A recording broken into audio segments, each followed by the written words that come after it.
Hey Panthers! Welcome back to our show. I'm Emily. And I'm Elena. On Friday the 24th, Croom High School will be visiting 8th graders in their social studies class. Tomorrow, be sure to wear yellow to support children's cancer. If you are interested in becoming a dividend, please attend the orientation tomorrow, the 24th. Animals truly are one of the greatest gifts to us all, and now Panthers, we are in a position to help out some of our animal and human friends at the Pet Alliance of Greater Orlando.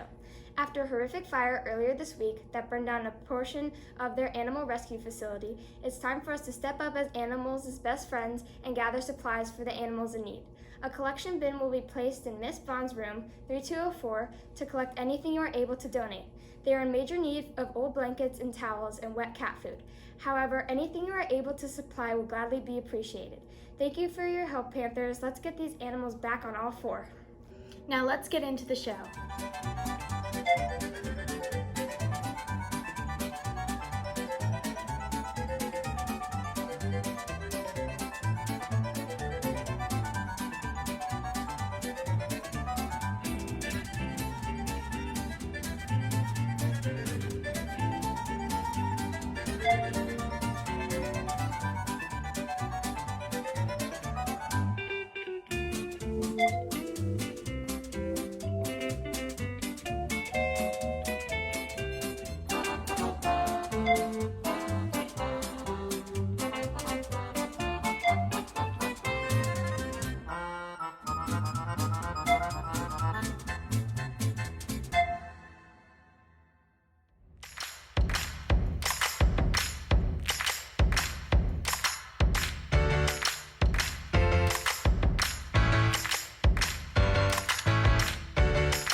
This week is the second week of National Hispanic History Month. Hispanic Heritage Month started on September 15th and ends October 15th. September 15th was chosen as the starting date for this commemoration because it is the day that most Hispanic countries declared their independence from Spain. On September 20th, 1999, Law & Order Special Victims Unit premieres on NBC and runs to this day. On September 21st, 1937, J.R.R. Tolkien's novel The Hobbit is released, later selling over 100 million copies. On September 22nd, 1994, Friends premieres on NBC and wins 6 Emmys during its 10-year run. On September 23rd, 1978, Anthony Mackie is born, later playing the role of Falcon in the Marvel Cinematic Universe. On September 24th, 2007, The Big Bang Theory premieres on CBS and runs for 12 years, becoming the longest-running multi-camera sitcom of all time.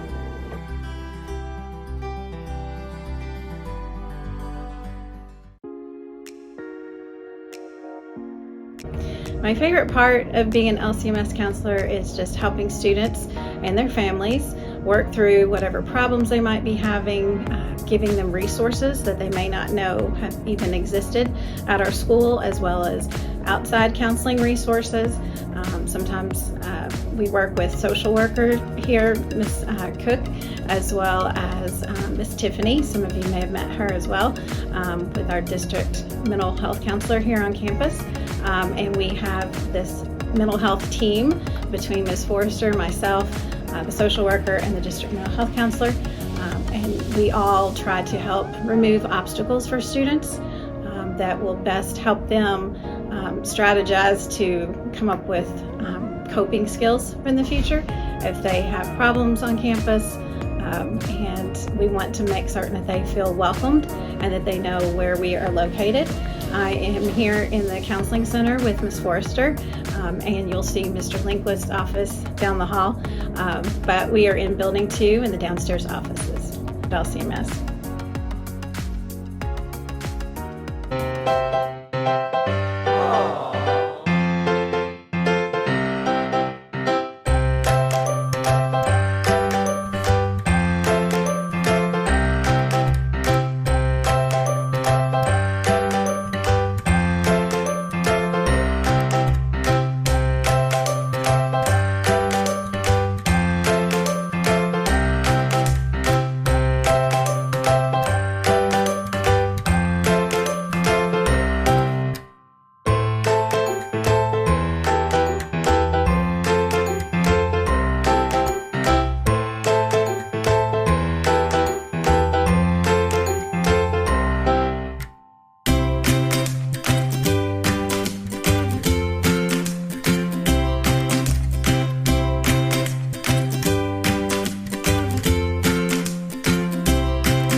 We're gonna look for some kids and teachers to see what's trending. What do you think is trending? What I think is trending, I think comfy clothes is trending because everybody loves wearing comfy clothes. What do you think is trending right now? Probably mullets. What do you think is trending? What I think is trending is Crocs. What do you think is trending? I think what's trending is sleeping in, because everybody likes to sleep.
Camera?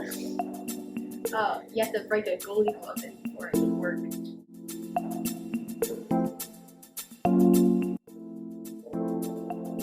Oh. Okay.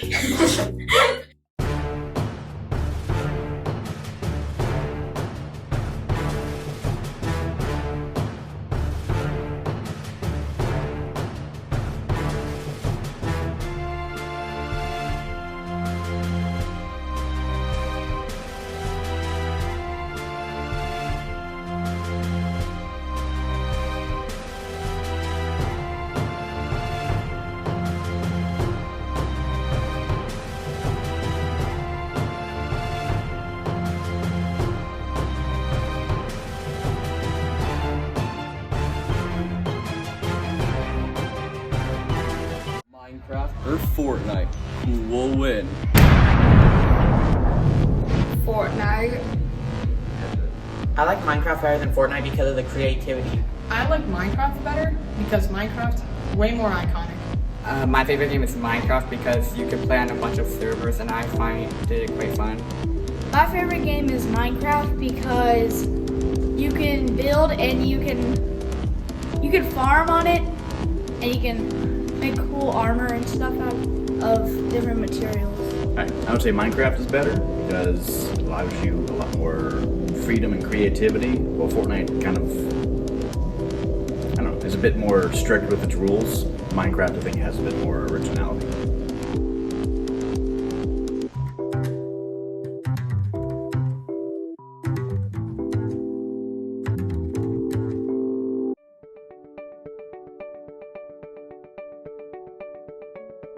So we're making like something for our environment. Like we can like pick like a state or a place where there's like different like water sources, fruit, and like stuff, and like how to make it, and using like Legos and paper to make it.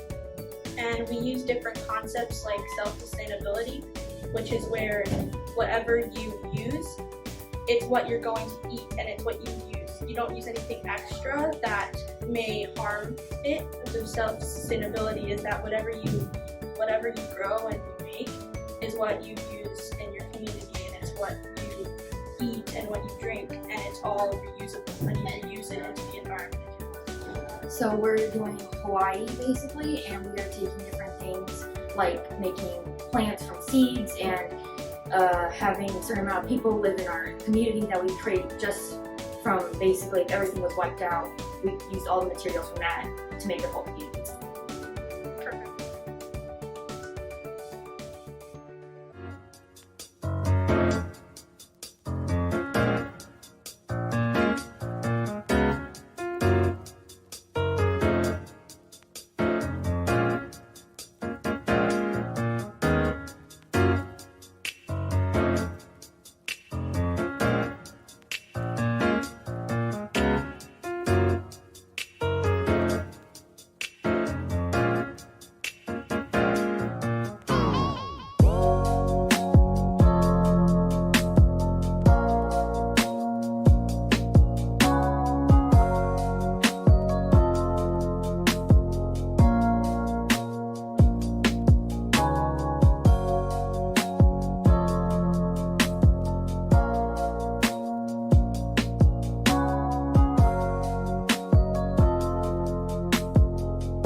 DC better. I like DC because of Batman. I like Marvel because it's cooler. The reason I like Marvel better is because I just like the concept of it and how it's made. I like Marvel because my dog is named Marvel. We have my love posters, and I read a lot of comics, and I like the movies. I like Marvel because that's the best superheroes.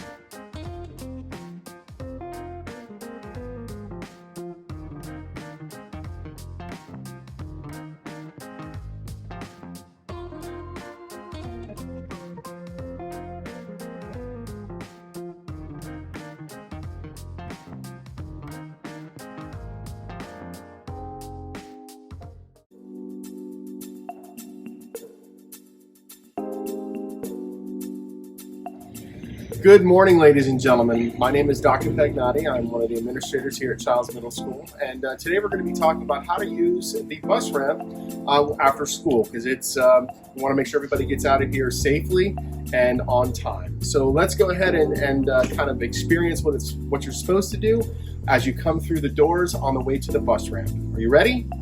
So the first thing that you do is you walk through the doors quickly, calmly, and quietly, and you walk this way. Try to be very steady. We're walking very slow and deliberately. The first thing you have to do is check the bus board. Now, the way this is laid out is every day we have cards here that will tell you the order of the buses, and it will either be on the fence side or the curb side. Now, the fence side means that it's the buses closest to the fence, and the curb side means that they are the buses closest to the curb, which is this piece of cement here with the yellow paint at the end. Right, so that's what we mean by fence side and curb side. So what you have to do is you come here and you look and you see if your bus is in a line, and the order that they are in the line on the bus chart is the order that they are from front to back on the bus ramp.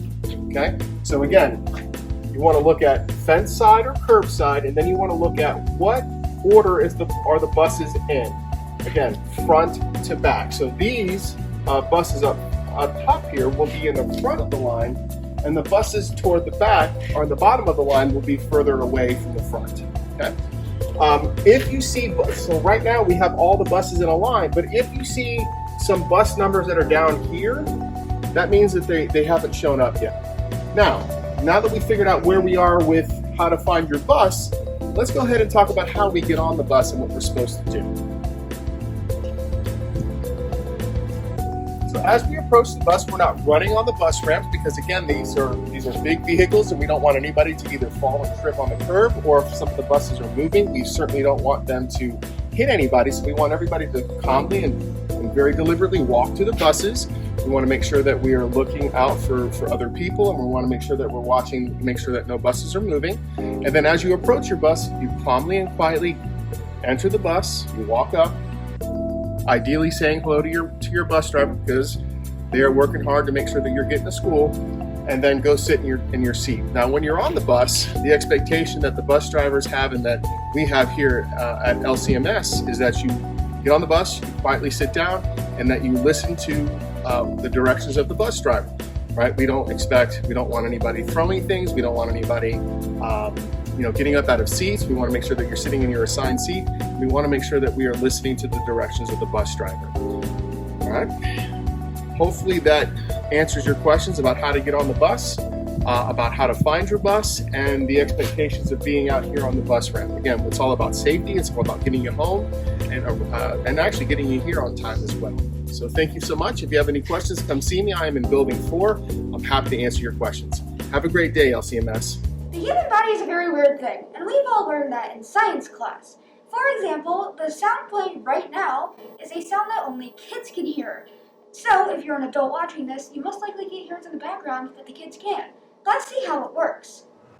Your ears don't start aging until you become 18, which means when you're older, your hertz levels go down. Teens can only hear that sound because it's 17,000 hertz. Another very odd science fact is that your dreams can actually be colorless depending on how emotionally strained and emotionally free in your own life you are. Let's figure out more about that too. Some people experience black and white dreams, which means you're emotionally stressed and it makes your dreams become black and white, so you're not as emotionally connected to them. Thanks for joining for some weird body facts. I hope you enjoyed. Hi, I'm Avery, here in the Paws52 newsroom with this question. What do you know about our principal, Dr. Ladani? Students want to know and have questions they'd like to ask her. Now's their chance. In this segment, I'll introduce Dr. Ladani, and some students have come here to ask her some questions. Let's talk with the principal. Several students have lots of questions about you and your family, including if you have any pets. What would you like to tell them? Well, I have 3 children, so some adults would say that counts as pets. No animals in the house. I've got 3 kids. That's plenty of time, keeping track of their schedules and what they need, and no time for dogs or cats or any of that.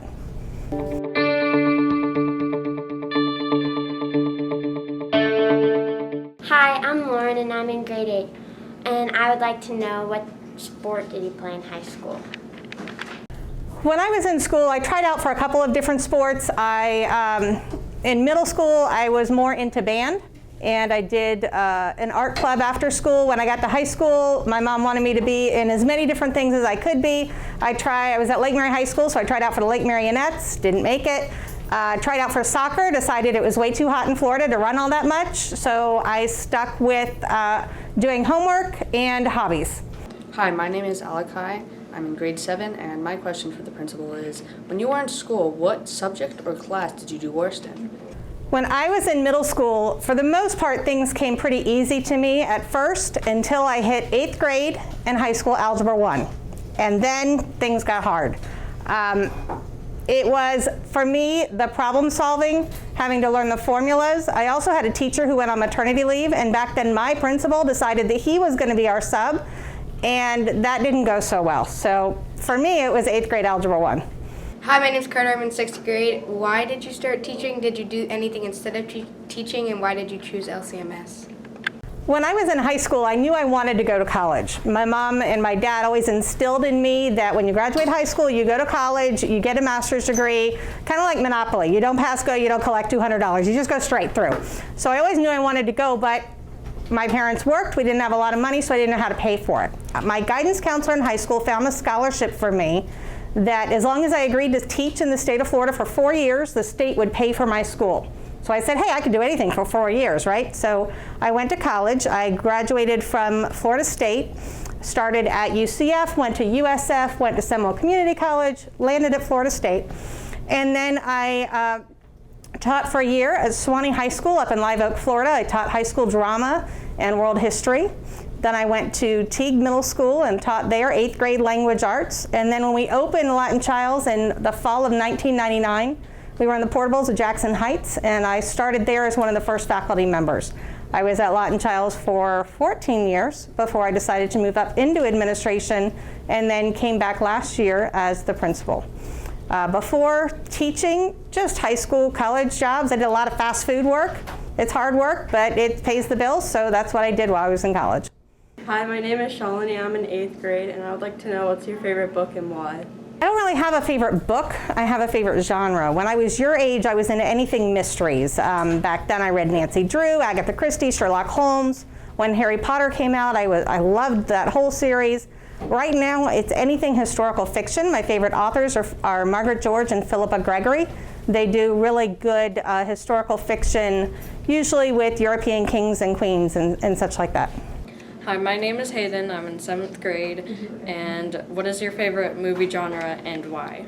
My movies genres kind of go along with my reading. Pretty much anything historical fiction, Downton Abbey, the Crown series, things like that. I'm Eliza, grade 6, and my question is, describe your hobbies. Well, as I mentioned, I have 3 kids. So for the past, 20 years, my hobbies have surrounded them. My oldest is almost 20. He played baseball through elementary school, middle school, high school, so I spent a lot of time at the baseball field watching him play. I also have 2 daughters. They dance, so I've spent a lot of time at the dance studio, at dance competition, different festivals and performances that they have. On my own, I like to read, I do crochet, I spend a lot of time in my swimming pool. Hi, my name is Natalie and I'm in grade 7. And my question is, what is your favorite part about being a principal? My favorite part about being a principal is this, getting to be with you guys, getting to be in classrooms, getting to know you, trying to find ways to make your experience and your teacher's experience better. Because let's face it, the whole purpose of why we're here is to help you guys learn. So my job, and the best part of my job, is to help your teachers, help you so that we can all meet that goal. Hi, my name is Bella. I'm in 8th grade, and I would like to know, how has COVID-19 changed your job? COVID-19, I think, has changed everybody's job. It's definitely not the job I signed up for when I did the interviews. I've spent a lot of time contact tracing, a lot of times looking at seating charts. We had to add a lot of rules that didn't exist before. We didn't have these before. Worrying about who sat next to who and how long they sat there, and are you sure they're closer than 6 feet or were they further than 6 feet? You know, all of those things that I never had to even think about 3 years ago. So that's kind of the main thing, and of course all the paperwork that goes with it, because it's not only the phone calls, it's not only the quarantines, but we have paperwork on our end that gets submitted to the Department of Health, so doing all of those things that go with contact tracing. Hi, my name is Corinne. I'm from grade 7, and I would like to know if there are any clubs like drama in the mornings that I can go to. That's a great question. We do have a lot of clubs that are starting up, and the best thing that you can do is go to the LCMS website, click on the students page, and click clubs. There is a list there of all the clubs that have either already started or are in the works, and if we have a sponsor, there's a name there so you know who to go to for questions. If we've got a schedule, there's a schedule there. That's the best place to go for any information on any clubs you can join. I'm Mitchell in 8th grade. Why do all the students have period 7 now on Monday? Why couldn't the schedules just stay the same? Well, as we talked earlier, COVID changed everything. Last year's schedule had a lot to do with COVID. If you remember, last year we had students who were face-to-face, we had students who were Connect, we had students who were Save My Seat, and we had students who were hybrid. They'd be on campus for a couple periods, they'd go home for a couple periods. So in that case, we had homeroom at the end of the day because we had people who needed to leave to be able to go home to do those online and virtual classes to allow for that hybrid possibility. I know, and your teachers can tell you, that any extra time you have like that is always best in the morning, because that way you're more fresh, you're more alert, and you're more willing to do some of the fun activities that we have. As far as 7th period, I still had to allow for the fact that we have a lot of you guys who are interested in very active in after-school sports and activities. We have a lot of students who do early release 7th period to go do swimming or soccer or dance or hockey or horseback or whatever it is that you do, that you have to be there early. So the only way to allow for that is to make sure that we have that period every day so that those folks can go for that time. Hi, I'm Hannah. I'm in grade 8. And how do you incent to stop bullying? The best answer for that is to work on getting everyone to get along, to get everyone to realize that we're all, while different, we're all the same, and that we all want to belong. We all want to know that we're welcome here at school. Everybody wants to have friends. Everybody is here to learn. They're here to focus. And nobody likes being picked on, or nobody likes being singled out or called names. So if we could just get everyone to agree that we're not going to call names, and we're not going to pick on, and we're not going to single everyone out, we're just going to hang out with our friends and have fun and learn, then we can put an end to it. Hi, I'm Nora. I'm in grade 7, and what do you think could make students focus more and get better grades? There's a couple of things. There's a responsibility, of course, on the students. One thing that causes a lot of distractions, and like I said, I've got kids. I know. I've got 2 in college. I've got 1 in high school. I know the phones are a huge distraction for everybody. So keeping in mind that if you've got it with you at school, it needs to be silent, it needs to be put away. You don't want notifications that go off. If you've got your phone buzzing or your watch buzzing constantly, that's going to interrupt your train of thought. You're not going to focus, you're not going to learn as well. But then also a responsibility on that lies on us as educators. We need to try to make the learning relevant to you. We need to make it make sense. We need to make it engaging so that you want to be doing the activities or in class, and then you're not thinking about whatever is going on outside of class or after school or any of that. Several students from all grades asked, what do you plan to do about the destruction in the bathroom? What I need everyone to realize and recognize is that this is our school. and you should be proud of our school. Everybody wants to go to a school that's nice, that looks really good. You want to have, friends come over for a game or to watch you for a cross-country meet. This is where I go to school. You just need to have pride in that. And that goes along with what goes on in the bathrooms. You would not go to a Chili's or ale house and destroy their bathroom. You wouldn't do that at your friend's house. You wouldn't do that at your grandma's house. Why in the world would you do that here? You spend more time here than you do in any of those other places in any given week. So the only way that we can make it work, that we can get everyone to be able to have this nice place that we can be proud of, is for all of us to work together as a team. Now, yes, some of the destruction has slowed down. I know we had to close bathrooms a little bit last week. I don't want to have to do that again, but we are seeing an additional trend in the bathrooms, and now it seems to be that we are writing in Sharpie in many of the restrooms, in particular the girls. This is just as bad and just as destructive. Most of the comments, most of the writing has had to do with dress code. I would love to have a discussion about dress code, but please come to me. Don't write it on the bathroom where all you're doing is causing problems for the custodians and for other students and other teachers.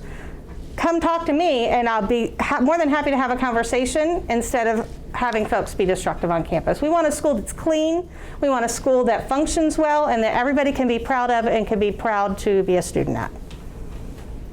Dr. Ladani, thank you so much for coming by the Paws52 newsroom to answer so many questions. Perhaps we may do this again in the future. From Paws52, I'm Avery, signing off.